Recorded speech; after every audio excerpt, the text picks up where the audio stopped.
Então, pessoal, existe uma profecia no Apocalipse sobre a mulher montada sobre a besta.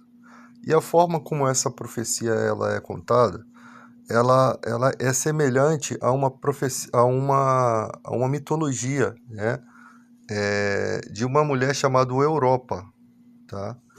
É interessante que muita gente não percebe que algumas pessoas acreditam que o Apocalipse foi escrito numa linguagem em que pode ter usado a ideia de uma mitologia para poder as pessoas entenderem do que se tratava. É uma forma de acreditar de algumas pessoas. E quando se fala de Roma está sobre 7 colinas, né, que Roma foi fundada sobre uma das 7 colinas, né?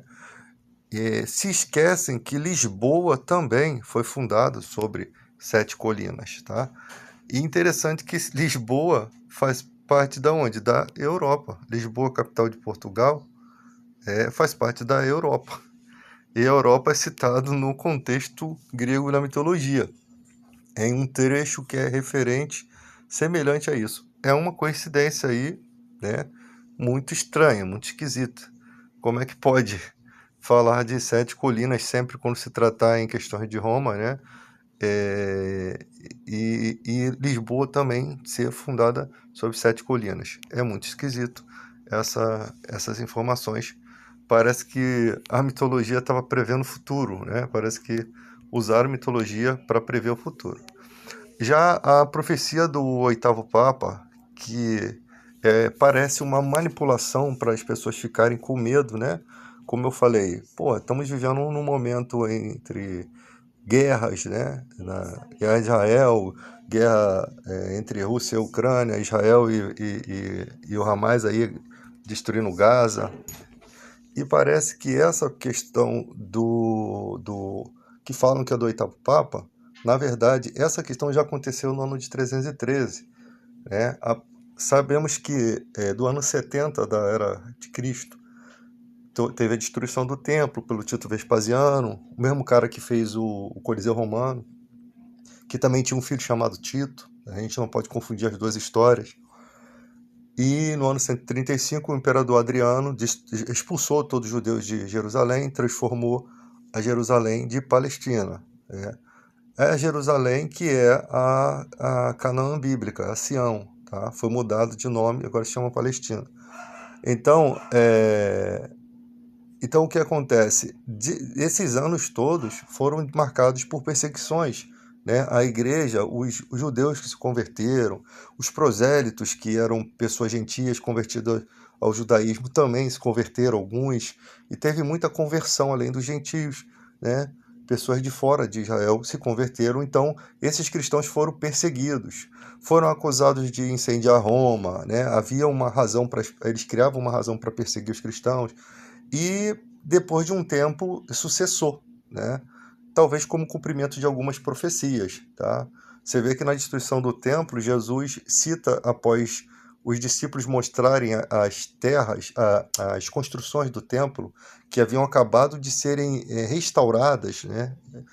E Jesus fala que não ficaria pedra sobre pedra que não fosse derrubado. E aí no ano 70 acontece essa destruição.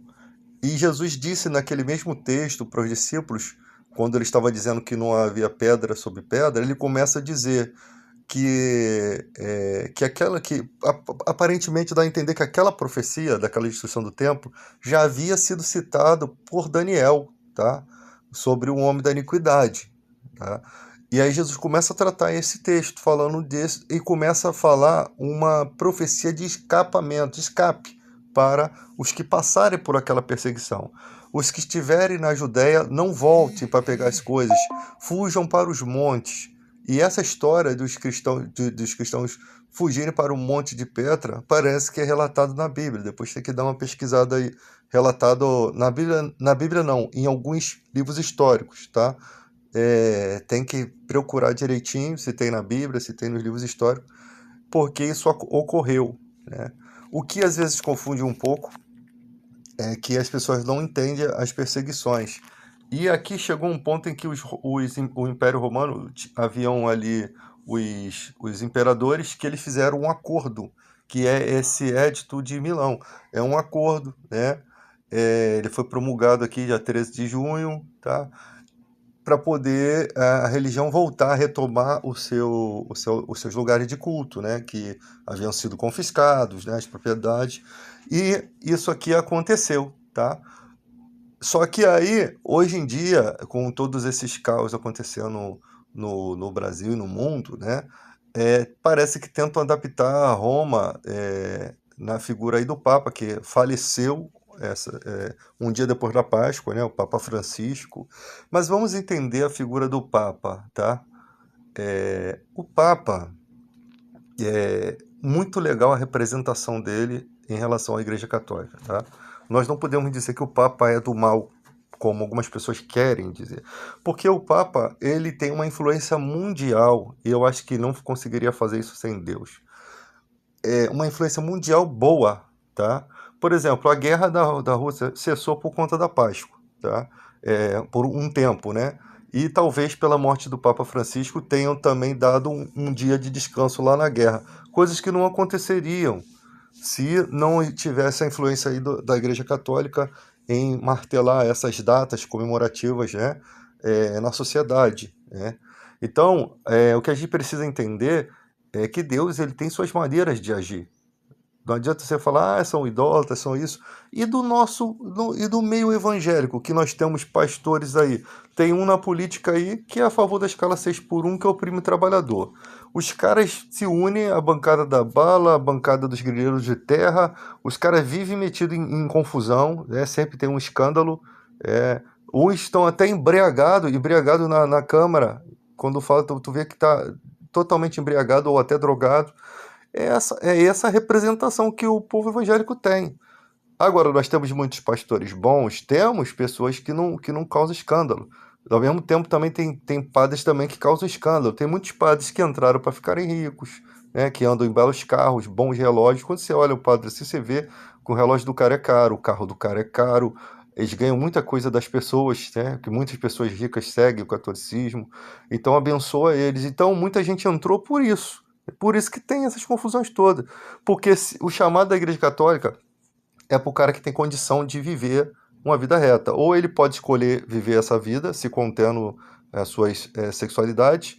Muitas pessoas ali são homossexuais, já foi revelado isso, né? Mas muitas vezes não praticam o ato, né? Não pratica, o que é o importante. O cara pode ser o que for, mas não pratica. E aí? Ele nasceu daquela forma, ele tem desejo daquela forma, a natureza dele é daquela forma, mas ele não pratica. Então isso que é importante. E aí o cara muitas vezes não tem a aptidão de viver ali uma vida santa, mas tem muitos que vivem e que dão bom testemunho. Então, em todo lugar você vai ter uma mistura de gente boa e ruins. Mas no meio aqui evangélico, crianças pregando, fingindo que está orando em línguas, um monte de gente seguindo, dando amém para um monte de coisa. E a gente vê toda essa bagunça que traz uma má fama para o reino de Deus. Porque os cristãos, eles não aprenderam a ser autênticos, não aprenderam a dizer não a essas coisas, tá? Eles são muito infantis em questão de ensinamento. Eu gostei de uma coisa que o Papa Francisco fala, para que os católicos sejam pessoas mais valentes, né? Mais desbravadores. Eu esqueci a palavra que ele fala, mas pessoas que vão remando contra a corrente, que não aceitam as situações. E eu já conversei com muitos católicos que têm um bom conhecimento da vida, de coisas, e é impressionante como Deus tem abençoado eles, usado eles de forma concisa também. E é impressionante também o conhecimento dos evangélicos, de alguns evangélicos, que se dedicam ao ensino, né? Muita gente tem até entendimento hebraico, grego e tal, e tem um entendimento amplo sobre diversas situações.